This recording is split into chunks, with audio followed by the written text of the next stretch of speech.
અધિકારીને ભડાકે દઈ દીધા,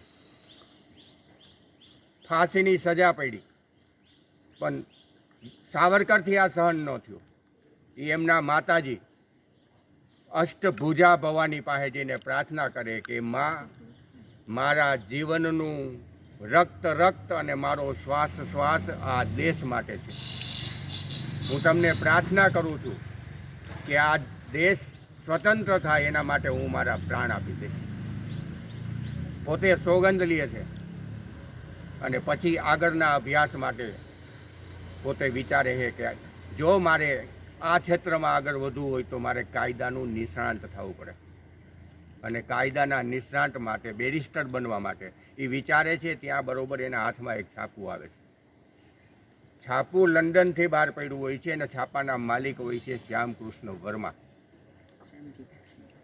એને એમાં નોંધ લખી હોય છે છાપામાં કે ભારતના દેશભક્ત યુવાનોને ઉચ્ચ શિક્ષણ માટે સ્કોલરશીપ આપવામાં આવશે.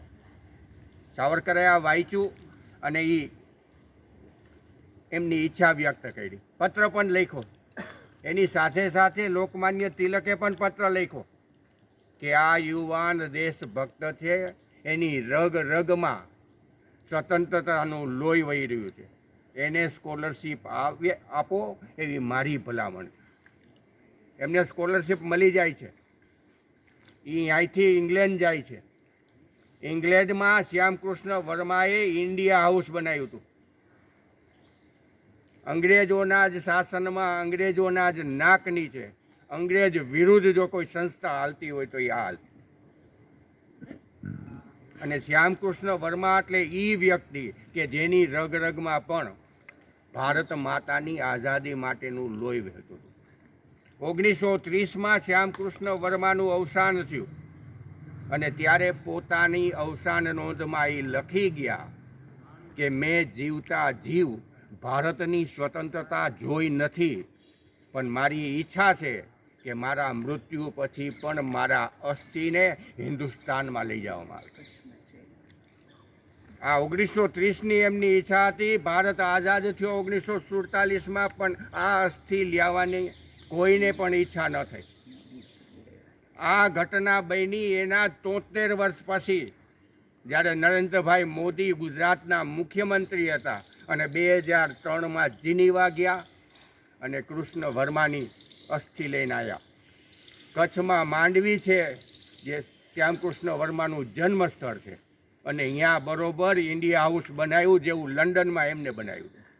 ત્યારે માંડવી જવાની ઈચ્છા થાય તો આ સ્થળની મુલાકાત. અને બરોબર એ જ સમયે અંગ્રેજ બીજા અધિકારીનો પણ ત્રાસ હતો. સાવરકરના એક મિત્ર, એનું નામ હતું મદનલાલ ઠીંગરા, આ અધિકારીને ભડાકે દઈ દે. એને પણ ફાંસી થાય છે, પણ એમાં આની સોડવણી પણ લાગે છે. એ સમયે બરોબર બંગભંગ આંદોલન ચાલતું હતું અને એ આંદોલનમાં ભાગ લેવા માટે સાવરકર અને લોકમાન્ય તિલક જોડાય છે. આપણે દશેરાના દિવસે જેમ રાવણનું દહન કરી છીએ એમ અંગ્રેજોની આર્થિક કમર તોડી નાખવા માટે વિદેશી કપડાની હોળી સળગાવવાનું આયોજન કર્યું હતું. અને પૂરા ભારતમાં આ વાત ફેલાણી અને ભારતના યુવાનોમાં રાષ્ટ્રભક્તિ માટેનો એક જુવાળ જાગ્યો. પણ એક ઘટના ત્યારે બીજી એ બની કે 1 મે, આજે મે જ મહિનો હાલે છે, 1 મે અંગ્રેજો એક ઉજવણી કરતા હતા. અને ઉજવણી એટલા માટે કરતા હતા કે 1857માં એમની જીત થઈ. આ વાત સાવરકરને નહોતી ગમી. સાવરકર કે આ ઉજવણી નથી, આ સ્વતંત્રતા સંગ્રામનો આખો આયોજન હતો અને એના આધાર ઉપર એ શ્રદ્ધાંજલિનો કાર્યક્રમ રાખે છે. 1857 સ્વતંત્રતા સંગ્રામ ઉપર એક પુસ્તક લખે છે. પહેલી આવૃત્તિ એની મરાઠીમાં પ્રગટ થઈ હતી. આ પહેલું પુસ્તક હતું કે પુસ્તક પ્રગટ થાય એની પહેલાં અંગ્રેજ સરકારે એની ઉપર બેન મૂકી દીધો. આ પહેલું પુસ્તક હતું કે જેના આધાર ઉપર વીર સાવરકરને 50 વર્ષની, આ શબ્દને સાંભળજો, 50 વર્ષની 2 જન્મટીપની, પૂરા વિશ્વના ઇતિહાસમાં એક વ્યક્તિને 2 જન્મટીપની સજા મળી હોય તો આ સાવરકર હતા. 2 જન્મટીપની સજા મળી ગઈ. એમના ભાઈ ગણેશ હતા, એમને પણ જન્મટીપની સજા આવી. એનો એ આખો કેસ ભારતમાં હલાવો હતો.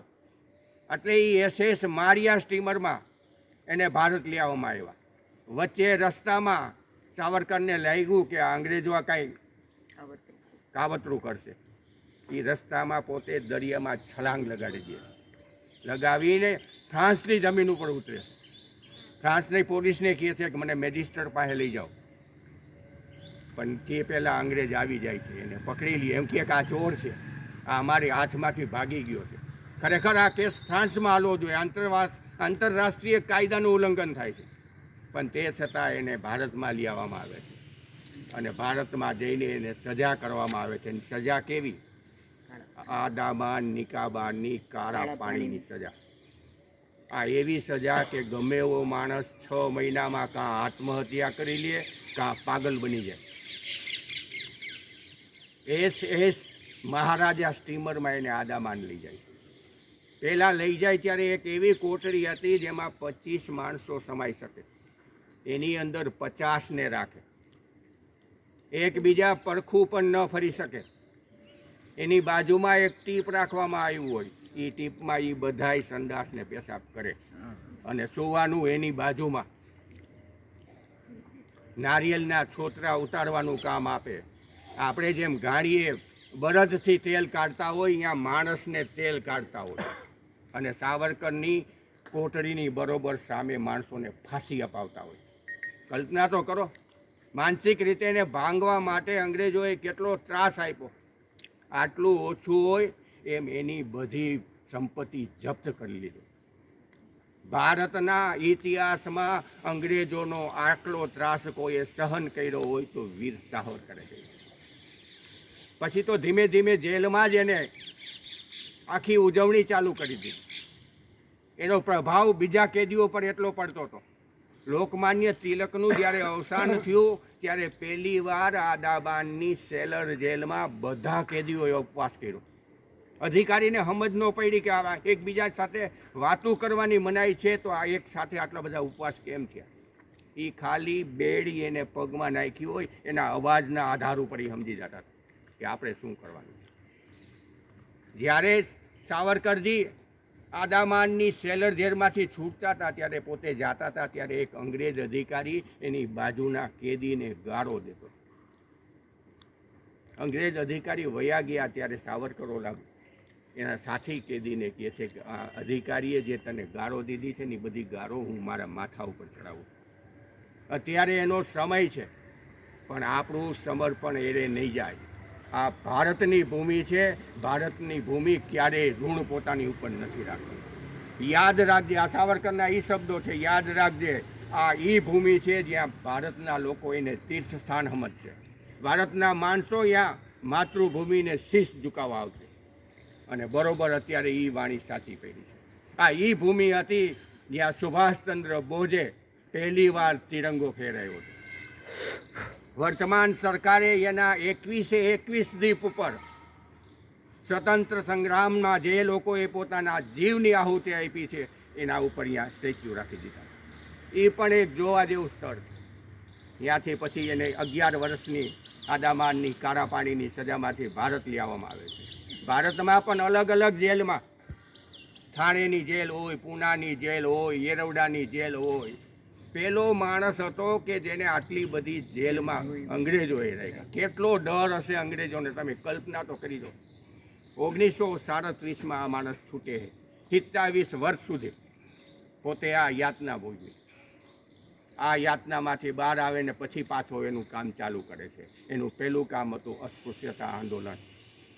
એનો પ્રભાવ હતો દયાનંદ સરસ્વતી ઉપર કે જેને ટંકારામાં જ્યોત જલાવેલી.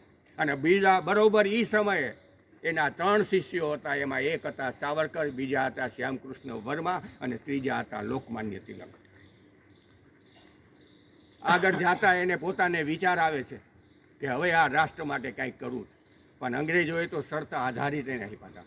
ક્યાંય પ્રવચન ન કરવું, ક્યાંય જાહેરમાં રાષ્ટ્ર વિરોધી પ્રવૃત્તિ ન કરવું, ક્યાંય ધંધો ન કરવો, ક્યાંય નોકરી ન કરવી. આટલી બધી શરતના આધારે એને છોડાવ્યા હતા. પણ એ તો સ્વતંત્રતા સેનાની હતા. એકવાર એ આપણા ગુજરાતના વડોદરામાં આવ્યા હતા.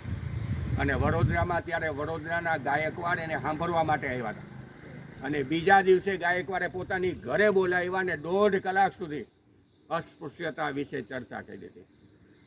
આ માણસની આગળ વિશ્લેષણ જેટલા લગાડીને એટલા ઓછા છે. કવિ હતા, લેખક હતા, સાહિત્યકાર હતા, ઇતિહાસવિદ હતા, રાષ્ટ્રભક્ત હતા અને મહાપ્રતાપી ક્રાંતિવીર હતા. 26 ફેબ્રુઆરી 1966ના રોજ એવો મૃત્યુ પામ્યા અને એમની સ્મશાન યાત્રામાં 2 લાખ લોકો હતા. આજે એમના જીવનમાંથી આપણે પ્રેરણા લઈને આપણે રાષ્ટ્ર માટે મરવાનું નથી, પણ આપણે રાષ્ટ્ર માટે જીવવાનું છે. તો આપણે સૌ એના જીવનમાંથી પ્રેરણા લઈને એક એવું કરીએ કે ચાલો આપણે સૌ સાથે મળીને આ રાષ્ટ્રનું જતન કરીએ. જેવી જરૂરત રાષ્ટ્રની એવા ઘરેણાં ઘડીએ. દીવા જલાવીએ અંધકારમાં જ્ઞાનની જ્યોત ફેલાશે પૂરા રાષ્ટ્રમાં. જ્ઞાનની ગરિમા થકી આ રાષ્ટ્ર થશે ઉજળું. પ્રેમથી પુરુષાર્થ કરીને આળસને તરછોડીએ.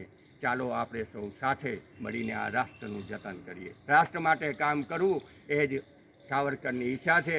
આપણે બધા પણ સાવરકરના સ્વપ્નના ભારતનું નિર્માણ કરી એ જ એની સાચી શ્રદ્ધાંજલિ ગણાશે. પતિ પત્ની બે મોટી ઉંમરના હતા.